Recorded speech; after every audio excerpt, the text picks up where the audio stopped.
Hey everybody, AJ here from HoloNet Marauders once again.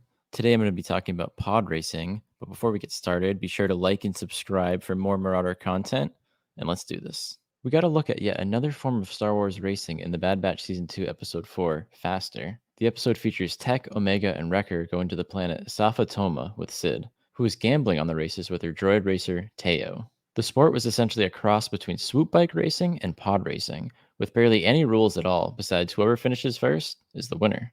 You may have been wondering why they didn't just have pod racing instead. After all, most of us have been chomping at the bit for more pod racing content. Well, let me tell you, there is a lore reason behind this. This is sort of a combination of canon and Legends lore, but there isn't anything in the new canon that dismisses it.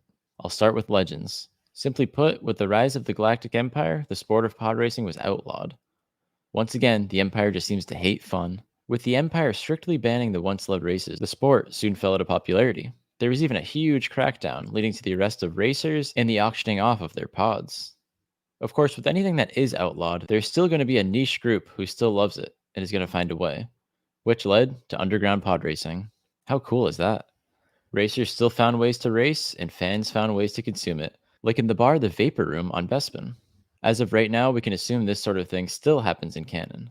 We see in the Bad Batch and Andor that the Empire quickly changed the galaxy overnight, implementing new laws and ways of life, so it's easy to see that they put the ban hammer on pod racing. Now, the canon bit we do know on pod racing is that after the Galactic Civil War, the New Republic was eventually put into place and actually banned pod racing themselves due to how dangerous it is. Once again, though, people found ways to still race on remote planets like Batu. Seriously, though, fun fact, if you go in the bathrooms on Batu and listen closely to the radio broadcast, you can actually hear some pod racing. Now that we look back at Riot Racing in the Bad Batch, it could be safe to assume that due to pod racing being outlawed, things like Riot Racing were born. It's a much smaller scale type of racing, and thus can be done more easily in secret. Safatoma is most definitely a remote place with no Imperial presence, yet, so it makes sense we got to see some of this underground action there. What do you guys think? Will we see pod racing in upcoming content? And will it have to be done in secret, like in the Bad Batch? I could certainly see Favreau and Filoni implementing pod racing into Mando somehow. After all, the Outer Rim is ripe for such activities. Thanks for watching, everyone. Let me know your thoughts below. Please like and subscribe for more of our cool content. May the Force be with you all, and I will see you on the HoloNet.